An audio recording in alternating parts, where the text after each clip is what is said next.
नमस्कार दर्शक बंधु आपण को आम चैनल को स्वागत।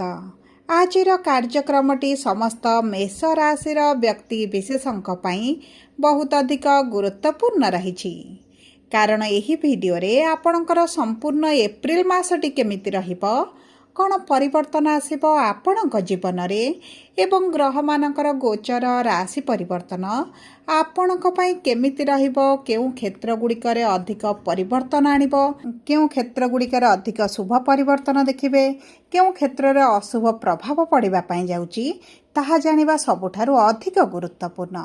ताहा सहित आपणकर राशिटी मेष हेले मध्य आपणकर नक्षत्र अनुଯାयी शुभ रहिबो कि अशुभ रहिबो ताहा मध्य एही वीडियो माध्यम रे आपन को जणाइबी। विशेष भाव में कौन रही प्रतिकार जहाँ आपणकर अशुभत्व को दूर करिबारे सहाय्य करिबो एवं शुभाशुभ फल को द्विगुणित करिबो एही वीडियो रे विस्तृत भाव में आलोचना करिबा। देखंतु आपणकर एही एप्रिल मासरे हेबाकु जाउछि बड़ परिवर्तन। नवग्रहंकर स्वामी सूर्यदेव आपणक राशि को प्रवेश करिबा पई जाउछंती जेउ कारणरू आपणक भाग्य रे आसीबो बड़ परिवर्तन। किंतु केबेठारु आसीबो आसंतु एही विषय रे विस्तृत भाव रे आलोचना करिबा एवं देखंतु एही एप्रिल मास ठारू आपणक भाग्य देव आपणकर साथ आपणकर बहुत गुड़िए मनस्कामना इच्छा अभिलाष मध्य पूरण हेबा पई जाउछि एवं विशेष भाव में आर्थिक समस्या रे आसीबो बड़ परिवर्तन। किंतु वीडियोटी आरंभ करिबा पूर्वरु जदि आपणकर भी मेष राशि होइथाए एवं आपण भी ईश्वर को आंतरिक भक्ति एवं विश्वास करती तेबे वीडियोटी को लाइक करंतु। कमेंट बॉक्स रे जय जगन्नाथ जय माँ लक्ष्मी अवश्य लिखि दियंतु। ता सहित आम सह जोगाजोग करिबा पई वीडियोर मध्य भाग रे एक व्हाट्सएप नंबर टी दिया जायछि जो नंबर साहाय्य आपण आम सह जोगाजोग करी निजर नूतन कुंडली प्रस्तुत करि परिबे कुंडली विश्लेषण कराई परिबे किंबा आपणकर चाकरी विवाह व्यवसाय प्रेम संपर्क शिक्षा स्वास्थ्य को नहीं किछि समस्या रही ताहार सहजरे एवं स्वल्प मूल्य रे समाधान करि परिबे। सेतिपई आपण आम सह वीडियोर शेष पर्यंत जोड़ी होई रुहंतु एवं व्हाट्सएप नंबर माध्यम रे आम सह जोगाजोग करी खूब कम मूल्य रे आपणक समस्यार समाधान करंतु। एबे आसंतु कार्यक्रमटी को आग को बढ़ाइबा एवं जानिबा मेष राशिर व्यक्ति विशेषकर एही एप्रिल मासटी केमिति रहिबो।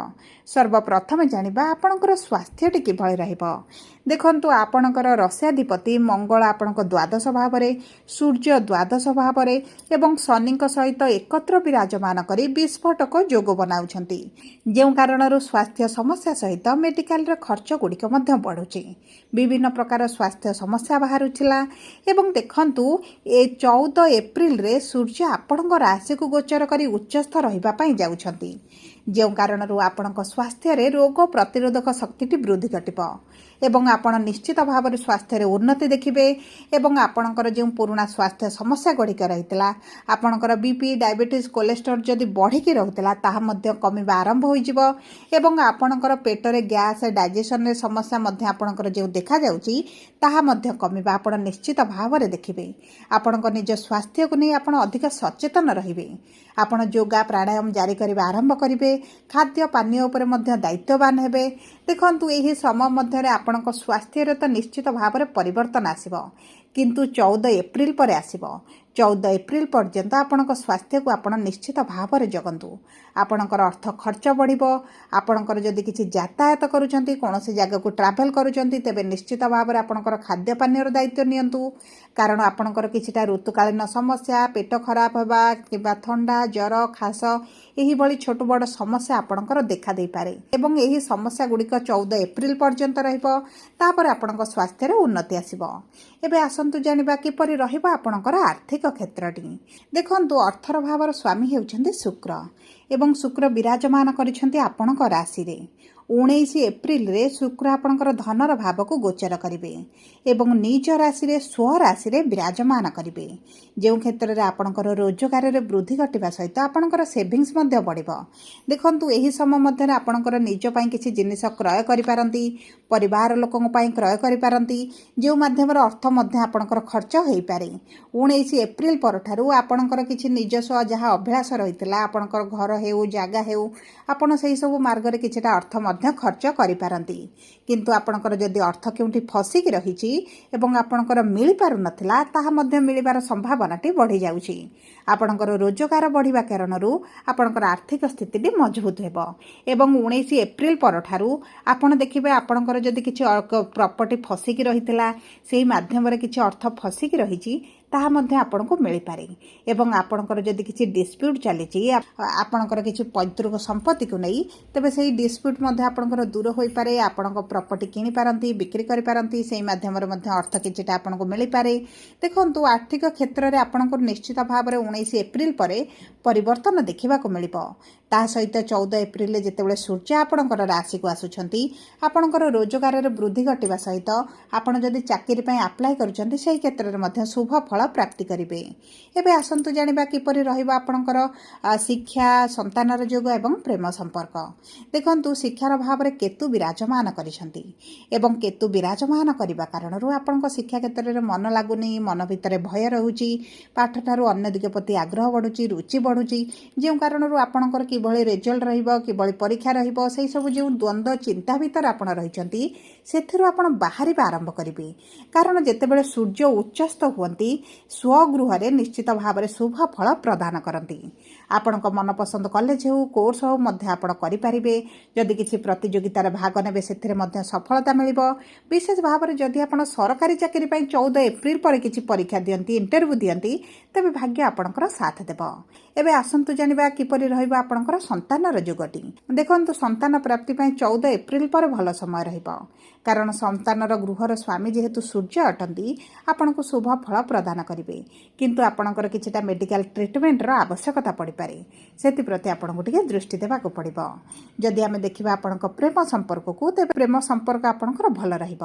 ଯଦି ଆପଣଙ୍କ ସମ୍ପର୍କରେ କିଛି ତକ୍ତତା ରହିଛି କିମ୍ବା ମନମାଳିନ ମତଭେଦ ଚାଲିଛି, ତାହା ଦୂର ହୋଇଯିବ। କିନ୍ତୁ 14 ଏପ୍ରିଲ ପରଠାରୁ ସୂର୍ଯ୍ୟ ଆପଣଙ୍କ ରାଶିକୁ ଗୋଚର କରିବା ପରେ ଆପଣଙ୍କ ବାଣୀ ଉପରେ ଆପଣଙ୍କୁ ନିୟନ୍ତ୍ରଣ କରିବାକୁ ପଡ଼ିବ। କହିବା ପୂର୍ବରୁ ଭାବିକି ଯଦି କହିବେ ଆପଣଙ୍କ ସମ୍ପର୍କ ମଧୁର ରହିବ। ନଚେତ ଆପଣଙ୍କ କଥା ପାଇଁ, ଆପଣଙ୍କ ଭାବନା ପାଇଁ ମଧ୍ୟ ସମ୍ପର୍କରେ କିଛିଟା ମନମାଳିନ ମତଭେଦ ବଢ଼ିପାରେ। କିନ୍ତୁ ଯଦି ଆପଣ ପ୍ରେମ ବିବାହ କରିବା ପାଇଁ ଚାହୁଁଛନ୍ତି, ତେବେ ଗୁରୁଙ୍କର ପଞ୍ଚମ ଦୃଷ୍ଟି ଯେହେତୁ ରହିଛି, ଆପଣଙ୍କ ପ୍ରେମ ବିବାହ ହେବାର ସମ୍ଭାବନା ମଧ୍ୟ ବଢ଼ିଯାଉଛି। ଏବେ ଆସନ୍ତୁ ଜାଣିବା କିପରି ରହିବ ଆପଣଙ୍କ ବିବାହର ଯୋଗ ଏବଂ ବୈବାହିକ ସମ୍ପର୍କ। ଦେଖନ୍ତୁ, ଆପଣଙ୍କର ସପ୍ତମ ଅଧିପତି ହେଉଛନ୍ତି ଶୁକ୍ର ଏବଂ ଆପଣଙ୍କ ରାଶିରେ ବିରାଜମାନ କରିଛନ୍ତି।